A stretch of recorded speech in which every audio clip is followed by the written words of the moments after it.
kita bergembira, tepuk tangan, kedipkan matamu, goyang ke kiri, goyang ke kanan, putar, putar, putar, putar, cari yang lain. Oke, yang ini tidak, berarti kita maju ke depan. Yang ini duduk. Ayo. Yang ini 1, 2, 3, 4, 5. Tidak bisa bergerak kah di meja kah? Iya, tidak bisa. Kakak-kakak ke depan. Kiri, sorong ke kanan. La la la la la la la la la la. Tidak tahu lagu itu? Kakak-kakak tidak tahu lagu itu? Ayo, 1, 2, 3. Apa kabar? 2, 3 orang. 1, ada 2, ada 3 orang. 1, 2, 3. Apa kabar? Kita bergembira. Kan temannya. Tepuk tangan. Kenapa lebih semangat? Aduh. Ayo, 1 harus semangat. Kakak di sebelah sini. Kita bertiga. Kakak bertiga. Oke. Sekolah minggu kan tidak? Hah? Tidak? Oke. 1, 2, 3. Apa kabar? Kita bergembira. Tepuk tangan, kedipkan matamu, goyang ke kiri, goyang ke kanan, putar, putar, putar, putar, cari yang lain. Aduh, kakak dulu. Semua lagi lemas. Belum makan kah? Belum makan? Hari ini dapat MBG kan tidak? Tidak. Tidak. Oke. Semuanya lemah, tidak ada yang semangat. Ini sudah hari keberapa sekolah kah? 2 hari sekolah. Ada teman baru? Tidak ada ya? Tidak ada teman baru. Oke. Sebelum kita masuk pada penyuluhan penyalahgunaan pencegahan nafsa, sebelumnya saya mau tanya, di sini kakak-kakak yang laki-laki sudah pernah coba merokok atau belum? Pernah. Oke. Yang perempuan pernah coba-coba? Saya harap tidak ada ya. Saya harap tidak ada. Oke. Yang SMP sudah pernah coba-coba? Saya harap belum ya. Karena apa? Di sini saya akan membawakan materi yaitu tentang penyalahgunaan dan pencegahan nafsa. Bagaimana cara mencegah? Dari pertamanya saja, kalian tidak usah mencoba-coba untuk mengenal apa itu rokok. Rokok itu sifatnya apa? Kenapa dia masuk kategori nafsa? Karena dia menyebabkan adiksi, kecanduan kita. Ya, karena dia menyebabkan adiksi, kecanduan. Kenapa kalian susah sekali berhenti, nanti kita bahas ya. Oke? Narkotika, ya ini jenisnya. Ya. Mungkin kalian sering lihat. Ini banyak, dia mungkin kayak rumput-rumput, tapi ini banyak melincah. Ya, mengenal ya, harus mengenal. Psikotropika, bahan zat adiktif lainnya. Dia masuk tadi yang tadi kita bahas ya, zat adiktif lainnya, dia masuk di rokok, vape, ya, dia masuk di rokok, vape. Jadi kenapa saya bilang yang laki-laki kamu tidak perlu mencoba-coba untuk merokok ketika kalian salah satu pernah mencoba, tiba-tiba hanya karena teman ngajak, hanya karena saya harus keren dengan merokok, padahal kalian sudah masuk di zat adiktif lainnya. Ini ya. Bensin. Ada yang pernah dengar orang senang cium bau bensin? Ada beberapa. Dia senang sekali cium bau bensin. Itu dia masuk ke zat adiktif lainnya. Narkoba. Ya? Oke, sudah tahu kepanjangannya? Apa tadi nafsa? Nafsa, kalau nafsa apa?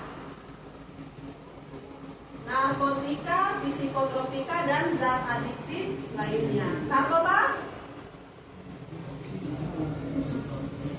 Ya, harus tahu dibedakan ya. Nafsa, narkoba. Nafsa itu semua singkatan, ya. Tapi tujuannya sama, ya. Nafsa, narkotika, psikotropika, dan zat adiktif lainnya. Zat adiktif lainnya itu termasuk bensin, termasuk rokok. Kemudian itu nafsa. Kalau narkoba, narkotika, psikotropika, dan bahan adiktif lainnya. Oke, sampai di situ sudah mengerti ya. Kalian harus memahami jenis-jenisnya, ya. Yang tidak usah jauh-jauh, dekat saja yang di dekat kalian. Kalau ganja sudah tahu ya, sudah pernah dengar ganja di daerah Papua sudah banyak. Tapi tergantung kalian bagaimana cara kalian bisa menjaga diri. Ya, oke, nafsa. Pengertiannya adalah bahan atau zat yang dapat mempengaruhi kejiwaan, psikolog, pikiran, perasaan, dan perilaku. Ya, serta dapat menimbulkan ketergantungan fisik dan psikolog. Yang termasuk dalam nafsa adalah yang tadi ya, psikotropika dan zat adiktif lainnya. Ini contohnya. Kelihatan kan tidak? Ya, ini contohnya. Dia mempengaruhi. Nah, dia alurnya begini. Kalian kan pernah mungkin suatu saat punya teman, coba-coba. Ya, kalian tidak tahu itu apa. Kemudian kamu awalnya coba-coba. Nah, kedua kalinya kalian sudah rasa enak nih, karena dia sudah masuk di apa? Pikiran, perasaan, ya. Pikiran kalian sudah rasa enak, sudah rasa kayaknya saya nyaman, kayaknya nge-fly terus, ya. Iya, saya punya otak nih kayaknya kalau minum makan kayak apa zat itu masuk kayaknya enak sekali, ya. Kemudian dia mempengaruhi perasaan, dia menaikkan hormon dopamin. Hormon dopamin itu apa? Hormon kesenangan, ya. Jadi kalian rasanya senang terus.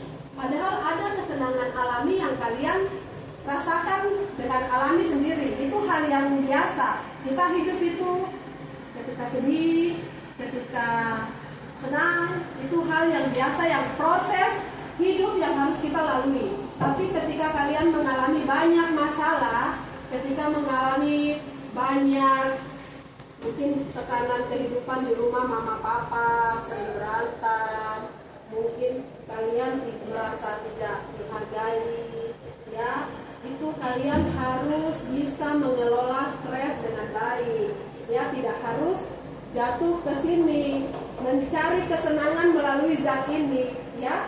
Kenapa banyak anak-anak yang rock and roll, anak-anak yang memang mungkin kebutuhan dasarnya tidak terpenuhi di rumah, dia mencari kesenangan di sini. Ya, zat apa tadi? Zat adiktif lainnya, rokok. Kalau mungkin seperti golongan opium, apa itu jauh dan mahal ya, itu sangat mahal. Kalau di daerah Jakarta, kalau di daerah kota besar, banyak yang menggunakan yang penyalahgunaan itu satu kali pakai itu mereka bisa sekitar satu kali pakai 2 sampai 5 juta. Nah, kalau zat itu sudah menjadi bahan dasar yang kita konsumsi seperti makan minum, ya, kalau kita sudah pakai bahan dasar seperti makan minum suatu kebutuhan toh, karena kita sudah harus pengen senang terus nih, pengen senang terus, saya pengen pakai terus. Kalau saya tidak pakai nanti saya sakau, pernah lihat orang sakau, ya.